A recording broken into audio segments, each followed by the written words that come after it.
Welcome to Rev'd Up for Sunday, a lectionary podcast from the clergy of St. Mark's Episcopal Church in New Canaan, Connecticut. I'm John Kennedy. And I'm Peter Walsh. I'm Elizabeth Garnsey. And what do you know? We've come to Advent 1 once again. It's the beginning of a new liturgical year, and as always, the beginning confronts us with the end, or so it seems.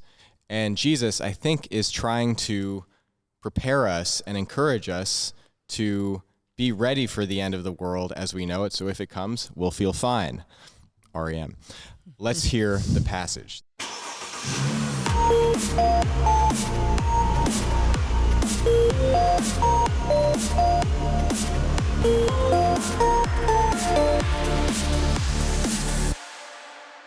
This is Matthew chapter 24, verse 36 to 44. Jesus said, "But about that day and hour no one knows, neither the angels of heaven, nor the Son, but only the Father. For as the days of Noah were, so will be the coming of the Son of Man. For as in those days before the flood, they were eating and drinking, marrying and giving in marriage, until the day Noah entered the ark, and they knew nothing until the flood came and swept them all away. So too will be the coming of the Son of Man. Then two will be in the field. One will be taken, and one will be left. Two women will be grinding meal together. One will be taken, and one will be left. Keep awake, therefore, for you do not know on what day your Lord is coming. But understand this: if the owner of the house had known in what part of the night the thief was coming, he would have stayed awake and would not have let his house be broken into. Therefore you also must be ready, for the Son of Man is coming at an unexpected hour." Okay, so a lot going on here, but it occurs to me that one place to start might be to point out that Jesus is pointing out two very clear points that I think contrast and complement one another in interesting and important ways. And that is, the Son of Man is coming. This event, which we'll talk about, the contours of and different interpretations of, but something is coming. So that's something we can be certain that Jesus is certain about, at least as he's coming to us in the pages of the Gospels. But we don't know when it's going to happen. So there's certainty and uncertainty kind of wrapped together here. Yeah, I think that's good. And so what we get as Matthew unfolds Jesus, here we get ethics and eschatology.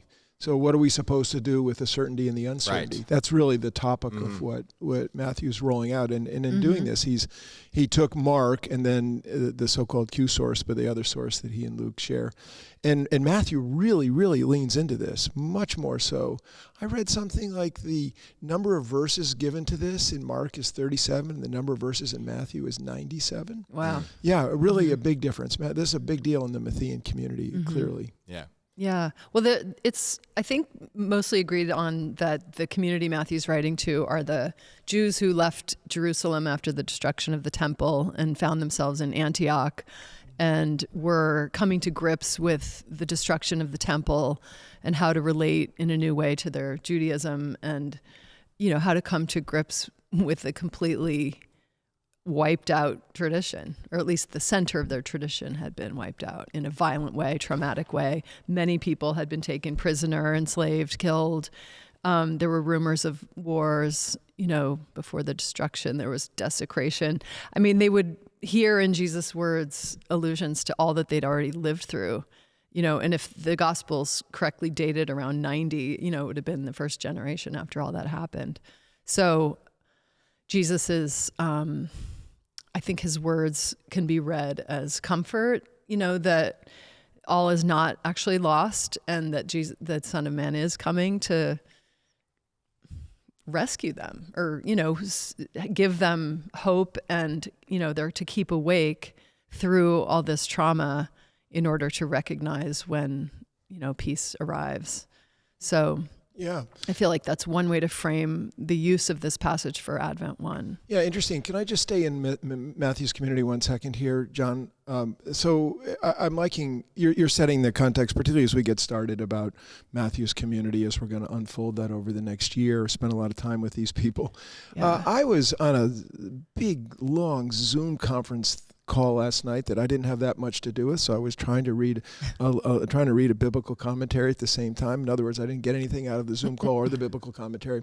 But what the biblical commentary was talking about, I don't even know who the commentator was a lot about this question of the embarrassment in the Matthean community from the pushback they were receiving from their fellow Jewish people about one of these things that they believed so strongly in, which was the second coming here, the so-called parousia, and that they were having also to wrestle with that in addition, which is how do they deal with the embarrassment of that? Over and over, these paragraphs had to do with their fellow Jewish community and embarrassment, that there was tension around this. Interesting. I mean, I'd be interested to hear. Maybe can you just say more about why that was embarrassing in that context? I mean, it's. Sorry. Why it's embarrassing, let's say now. Okay. Why was it embarrassing then? Right. Okay. So thanks, John. Yeah, that was my take on it. And partly was it's still embarrassing. Yeah. In other words, we have our guy, Jesus, making these statements. And if you read the statements in a flat way, it looks like not a generation will pass and he'll be back. And that a generation did pass. And so what are we to do with these prophetic statements? Okay. And that when the Christian community was being formed, so I mean, as you know, this is still a formative time for Christian communities. This was one of the tensions pushed on them. So when we talk about in John's gospel, I always love the phrase, the synagogue across the street. I mean, John's gospel is made in relationship to the synagogue across the street. And I think what I learned last night in my not so clear and close reading, and I'm sorry about that, everybody, but I thought was particularly interesting was that the Matthean community is also being formed not just in relation to its own inner issues, but its own inner issues in Antioch include the question of their siblings who don't believe that Jesus is the Messiah. They're not part of the Messianic community, and they're saying, this is an embarrassing thing that's happened here. That what Jesus said is, hasn't happened, or you can say that it did happen because the destruction of the temple. Right. Well, I think this is a good occasion to parse what I think scholars. It's hard to speak about scholars in a general sense, but scholarship that I pay attention to, and perhaps it's fair to say we generally pay attention to, as Episcopalians, people like Raymond Brown, others like that, our HarperCollins Study Bible, etc., Yale Anchor Bible. Just some of our references, just so you know where we're pulling this from. In that general sort of world, I think there's general agreement that in this long eschatological discourse, which, as you pointed out, is more than twice as long as what you find in Mark, and it's longer than what you find in Luke. We get the most in Matthew about this.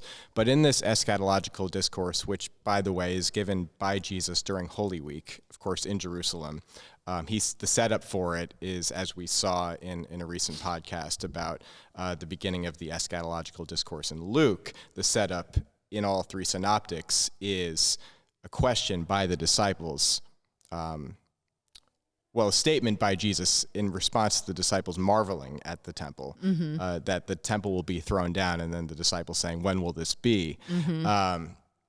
And I think there's a general agreement that there's a distinction between Jesus having some comments that are about the temple and about its destruction in 70 AD in the Jewish-Roman War, and also some comments about a future Son of Man that hasn't come yet. That said, there are people like N.T. Wright who want to read all of this as happening in the first century. But that's, I think, a minority position. But just to lay all that out a little bit. Yeah, I think you're right about that. Yeah.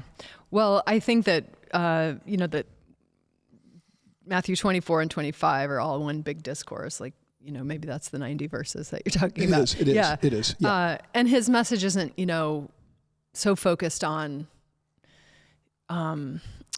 prediction, what's really going to happen, but what to do meanwhile. I mean, I think he's saying these things are happening, are going to continue to happen. They're, trauma is all around us, violence.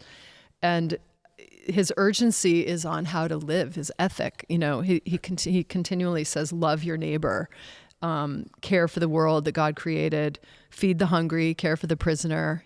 This is his famous passage coming soon that says, if you've done it to the least of these, you've done it to me. Yeah. The urgency in living faithfully in all the ways Christ commanded us to live.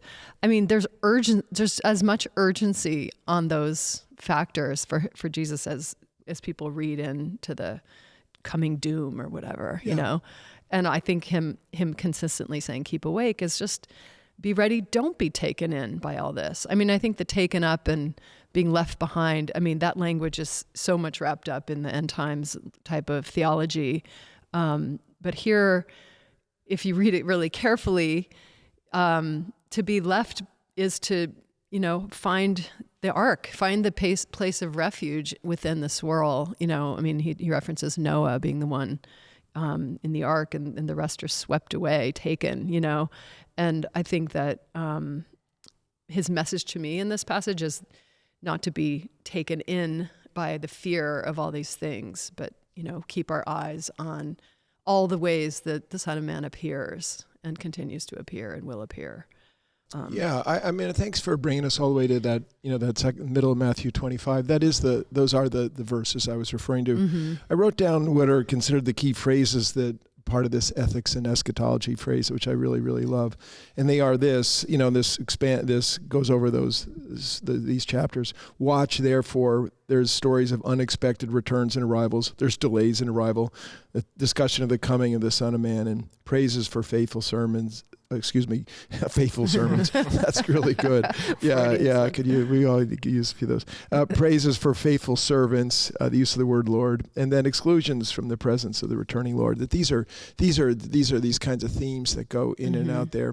And the question of the verses that you brought up about the so-called rapture, the left behind things, this is something that that is really, really easily misinterpreted. And scholars like N.T. Wright say that the rapture theology people got it just the opposite. It's wrong. You want to be left behind. Mm-hmm. The Left Behind series is, if you're going to choose that, it's those that are, he said, I read something he wrote that, like, when warring people come in, they take who they want and bring them to Babylon, so to speak, but you really want to be left at home. So it's just the opposite as it was used in the kind of more contemporary rapture theology, exactly.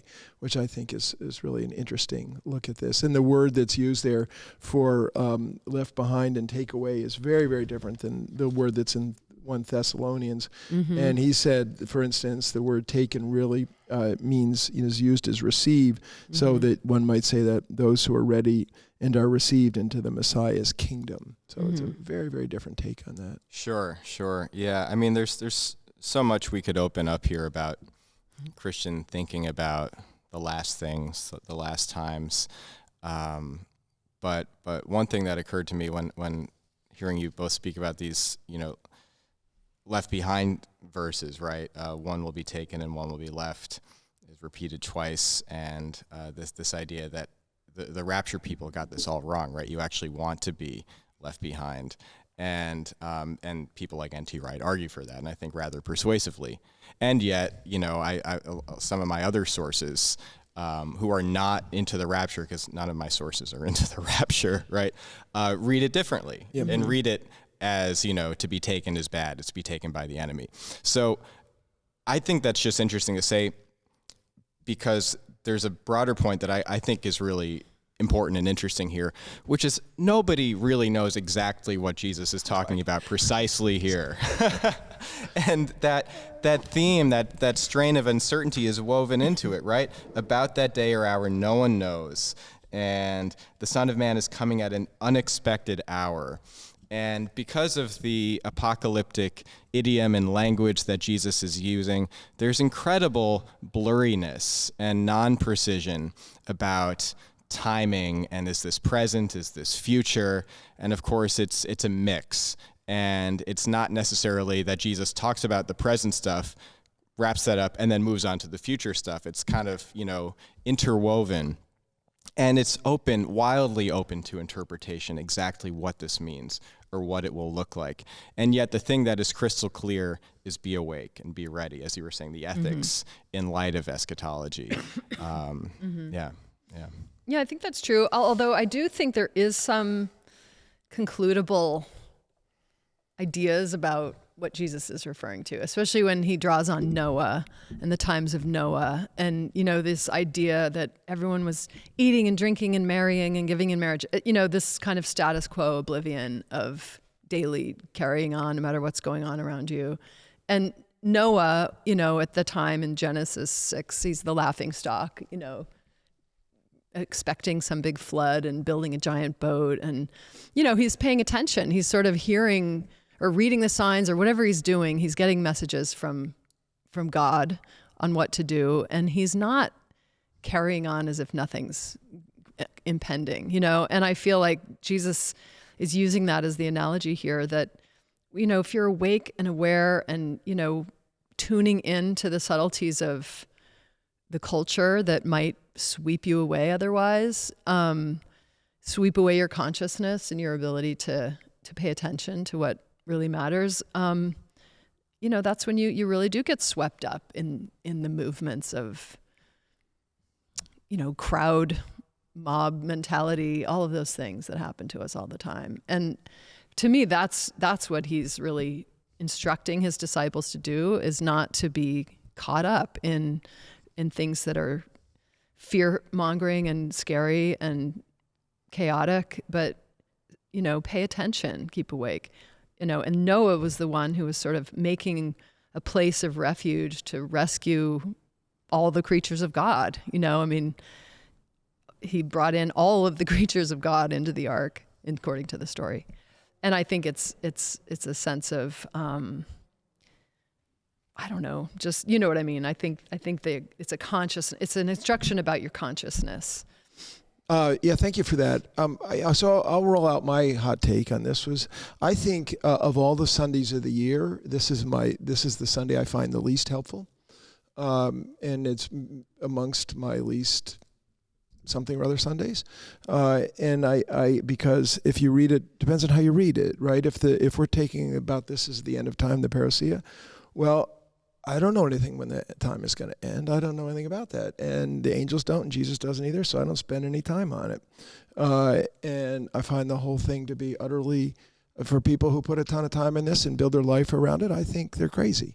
If that's how you want to interpret it. If you think the end time is personal eschatology and you're gonna die suddenly, well, we have a lot of evidence of that. Jim Lisher in our congregation 2 Wednesdays ago died suddenly. My friend Reese Bowen, went to sleep and never woke up, died suddenly. And if you take it as personal eschatology, well, then this means a lot. And then how was the scriptures written? For what did Jesus say? What did the Matthean community say? How do we interpret it now? And sometimes we use the scriptures in ways that they were not originally intended, but because they are the word, the words of God. The word of God and the words of humans, they can speak to us. And so from that perspective, I agree completely with you. And I do think that the question of awakening is a very, very important spiritual term that goes far beyond Christianity, right? We would say that, Evelyn Underhill says the 5 stages of mystical growth begin with awakening, right? Awakening, purgation, illumination, dark night, and union. So you have to be awake. And then we would also agree that metanoia, the turning of the heart, is about a constant awakening to the divine light. And so awakeness as that, I think I'm completely with you. And the ethics of awakeness, which is it's about daily discipline, about daily disposition, and not about like cleaning your house up right at the end, like I led this kind of life and I found I got a week to go, or Jesus coming a week, I got to get my act together. Well, I don't know, that's not kind of how most people live their lives. But so I think depending on your hermeneutic and how you read the thing, it can either, this passage can either be full of meaning or, to my mind, not that meaningful to the average Joe and Josephine. I very much sympathize with the kind of inward groaning whenever Advent 1 is approaching and you're the preacher, or as in our case, we have to talk about it here on the podcast, because our tradition is not one that emphasizes future-oriented eschatology, an apocalyptic coming of the Son of Man, the judgment of the world in this sort of concrete historical way. It's just not what our tradition leans into. I know it's not what we personally lean into. And like you were saying earlier, this matter of embarrassment around it. Part of it is because it's sort of embarrassing. Like, oh yeah, we're these Christians who believe that any day now Jesus is going to come on a cloud and gather all the nations before him and separate the sheep from the goats. That's, there's obviously a natural cause for embarrassment around holding to an idea like that. So we just try to not really, I can stay over there. We'll talk about other things.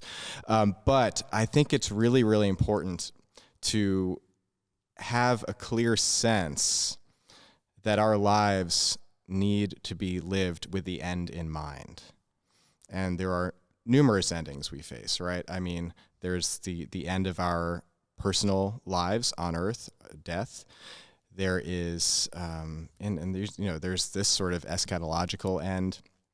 But there are also endings that visit us along the way of our lives when certain things end, when our loved ones and the people close to us might go away or die, and we no longer have an opportunity to make something right or to bring about, to work for healing in some particular way, and doors close and we don't know when they're going to close. All these things come to us at unexpected hours, and we generally sleepwalk.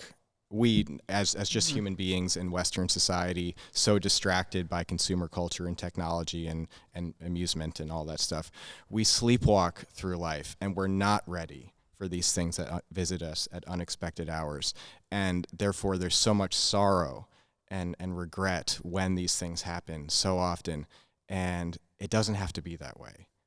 We can live our lives awake, ready for whatever might come, ready for the end. Which is why I referenced that REM song at the beginning. I mean, for those who might not know it, I hope there aren't too many who don't know it, but it's okay if you don't. But, it's the song, It's the End of the World as We Know It, and I Feel Fine. And I think Jesus is modeling for us and, of course, calling us into a way of being that whatever comes, whatever visits us at an unexpected hour, we're ready for it. And therefore, in some deep down soul level way, we can feel fine through all the varied changes and chances of life. Mm-hmm. Yeah, beautiful. I think that some of the other readings on the Advent one are more hopeful. The Isaiah reading about the time when we'll turn our swords into plowshares and there will be war no more. I mean, there's a vision of a more peaceful time. And I do think people today are sensing it's the end of the world as we know it, and they don't feel fine. And everyone, people are anxious. And I feel like the spiritual work of going to the quiet place and being ready to watch for the ways to let God in, to help the neighbor, to do all those practical things that we know to do. Those are the places we find the coming of God and, helping the refugee, the people suffering. I mean, it's always the way that's where God is. And I think to open Advent this way is to remind us that that's the world that Jesus arrives into, is a life of chaos and violence and brokenness. And, it's hope that we need. So Isaiah, these other prophets and Jesus, of course, Matthew quotes Isaiah up and down, that it's the week of hope, pointing towards peace. And then the second week of Advent is about, coming peace, hopefully, and then peace breaks into joy, the pink candle, and then we have love coming down at Christmas. So, we're on this path towards reinforcing our spiritual strength. And I don't think that it's too bad to remind ourselves that God always comes into a suffering world. And I find that the passage becomes more and more relevant, this Matthew passage, as we see concrete evidence of the breakdown of our culture, the breakdown of our nations and our communities, the divisions. And every generation has its version, but I feel like it's particularly acute right now that this might really resonate as a helpful passage. It doesn't scream hope, from in the small verses that we have, but there's hope in following the example of Noah, or keeping awake and knowing that the Son of Man is coming daily, right? And eventually, and has already come, has come, will come, and is coming all the time. Yeah, thank you for that. And I do believe, I think we all believe, when you can see it in all of our preaching, that the state of the world, the state of people's lives is an invitation for us all to follow Jesus' way of love and to be instruments of God's grace and peace, all the more so in the midst of such. I guess I'm skeptical about every age is the worst age. I mean, I grew up as a little boy in what was considered the worst age, when there was an enormous rebellion in the culture, and I wouldn't sleep with my hands outside of my bed because I thought someone was going to come at my house and stick a syringe of heroin in my wrist. The Vietnam War, the assassinations that took place, Martin Luther King's assassination in 1968, the world was melting down. And if you read the history of the United States, I mean, compared to the Civil War, we're just still pikers here. That every age, as you say, has a trauma, and our age certainly has it. I'm not belittling that, but I don't believe it's the end of time. And if I'm wrong, what the heck? I'm not worried about that because Jesus didn't know either. I don't think I wasn't saying. Oh no, I know you weren't saying that, but for people who feel in every generation like it's the end of the time. Right, and I don't agree with that. I just don't agree with that. I don't agree that it's the end of time, and I think that it's a poor reading of history and a poor reading of Scripture. I mean, sort of period on that one. Sorry, I know you're not saying that, but I think it's a poor reading of history. We don't know our history, and we don't know our Scripture. I mean, what the heck? Compared to living in times in antiquity, wow, we are killing it. Doing on the normal well side of the planet. We lost historical perspective, and I think there are potential ways to read the Scripture and to miss biblical perspective, to miss what the Bible's trying to tell us. Yeah. It's hard to assess our historical moment and how to compare it, right, to the past, because by many measures things are better, and some things are better than they've ever been. Basic standard of living for people who are not living in poverty is much higher than it's ever been. We currently, enjoy relative stability that's ever more shaky, I would say, but still more stable than what most human beings have known, who've lived in some sort of, organized, structured society. And yet, right, I mean, threats of nuclear war, climate change, AI, incredible and growing, wealth inequality. So it's hard to know, but I think that's okay, and it echoes this theme of not knowing that's in this passage, and it also makes me think of Augustine, who I was thinking about a little bit in preparation for this conversation, just thinking about how theologians and other great thinkers in our tradition have thought about the coming of the Son of Man, right? Because whatever we think the coming of the Son of Man is, like, that's kind of the great theme in this passage, along with, like, keep awake. It just comes up again and again and again. And of course, Augustine wrote The City of God, and it was sort of this theology of history and of politics to a degree. And, he thought that history is opaque. Like, we can't really read into our present moment, what is, let's say, the hand of God? Where is it going? Is this good? Is this bad? How close is the end? We can't really know any of that stuff. What we do know is that we are called to be people who live as citizens of the heavenly city, of the city of God, in the city of the world, in the earthly city, to be people who are defined by love of God, even to the point of contempt of self, really in opposition to a world that is defined by love of self to the point of contempt of God. And I think that fits in perfectly with this passage, and it fits in perfectly with the reality of our lives now, that is the call. And it's not just a call to practice sort of like personal holiness and piety, but it's also a call, as Elizabeth, you mentioned earlier, to practice justice, and therefore to challenge injustice in the world, right? Because that's the ultimate test of that we will face according to Jesus, right? The great judgment comes down to how we treat other people, particularly other people who are suffering and downtrodden. And so it's not just, a call to sort of be personally pure and not smoke, drink, or chew, or go with girls who do, as some evangelical colleges are want to sort of frame what holiness is about. No, Interesting. no. That's not what the Great Judgment is about. But we can't look into the present moment and say, oh, the end is coming. We don't know when the end is coming, but we do know that we do need to be ready.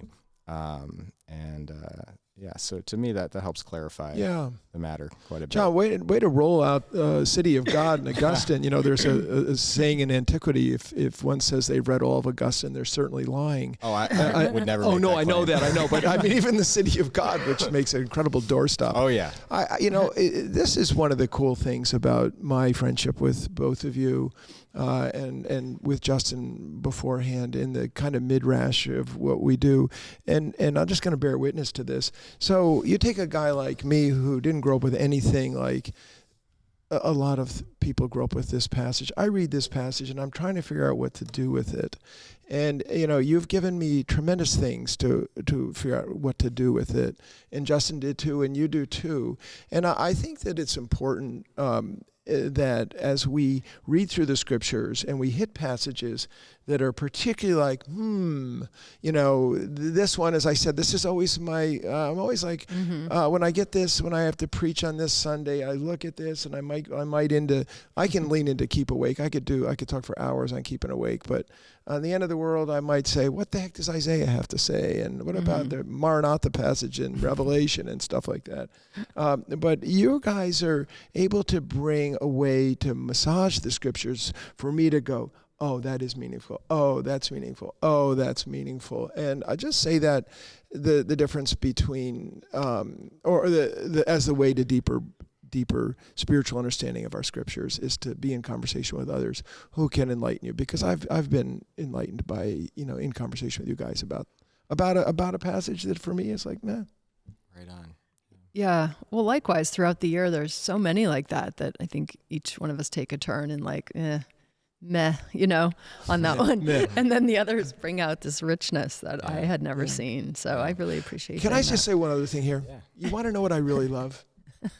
That Jesus doesn't know the answer. Yeah. I know. I love that Jesus doesn't know the answer. And the angels don't know the answer. Right. I mean, this is against, obviously, the Docetus controversy, or if I've got that right in the first century. Am I saying that? Right. I think that's more maybe Arian. Oh, okay. Well, it's against some controversy that I didn't do so well in seminary. Sorry, folks. I know you'll listen to this podcast, but I actually failed pretty much everything.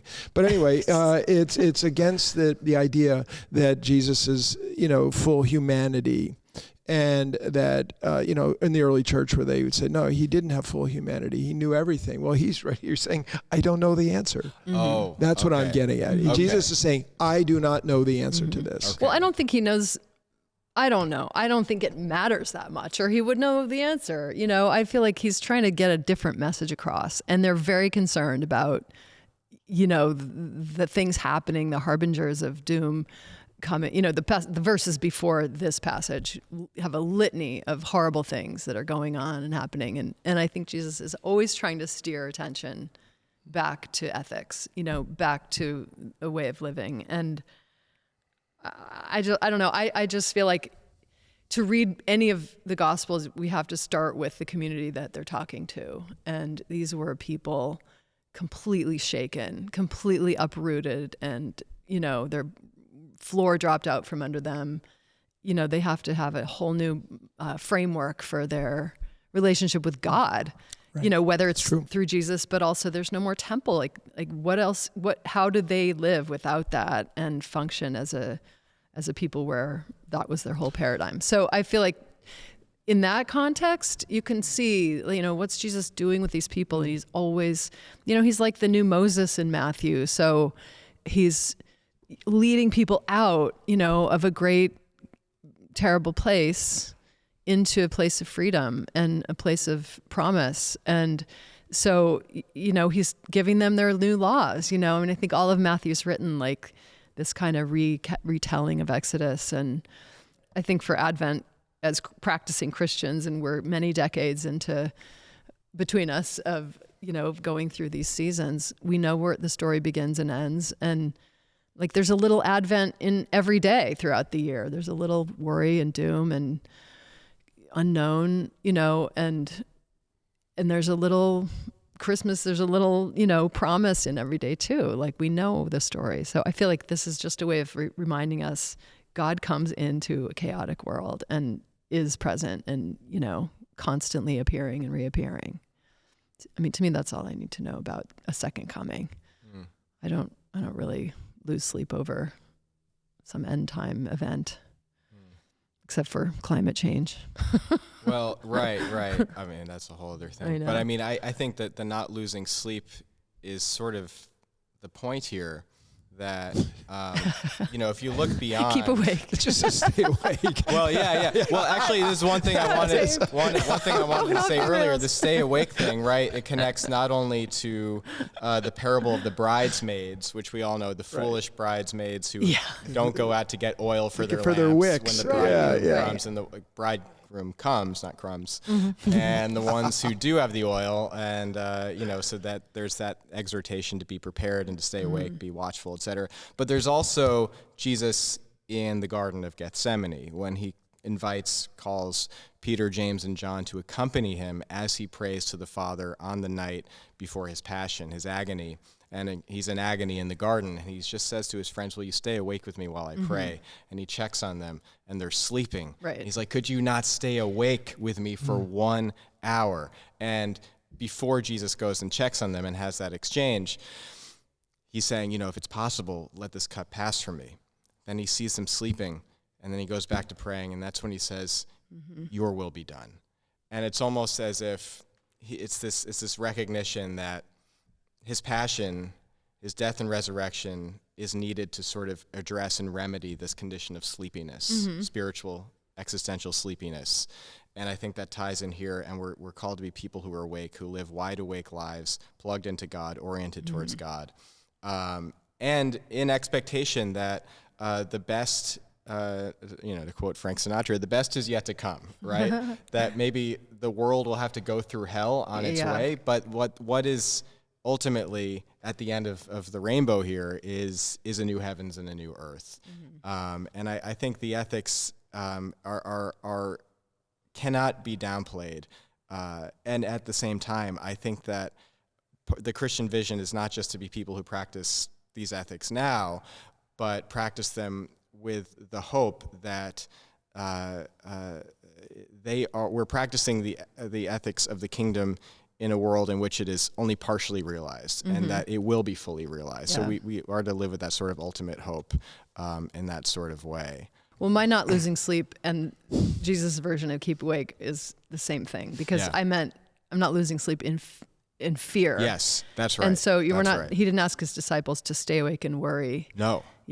But just be in solidarity with him. Yes. Yeah. Yes, exactly right. I'm 100% in agreement with what you're saying. Exactly right. Yeah. Just to defend myself. I mean, it's funny just these are just metaphors. ways of excavating the meaning here. I think. It's fun. I think it's really important. Yeah. Well, anything else? The unexpected hour for the conclusion of this podcast has come. Nobody knows when it will end. Right? No, not even Jesus. Not even Rob. Yeah, Jesus is breathing a sigh of relief. He's like, you can go to sleep now. Please release me. Let me go. Yeah, stop talking about me. So thank you. We of course are not going to stop talking about Jesus, and so glad that we have you to share these conversations with. So please let us know any thoughts you might have, and we look forward to being with you next time. Peace be with you.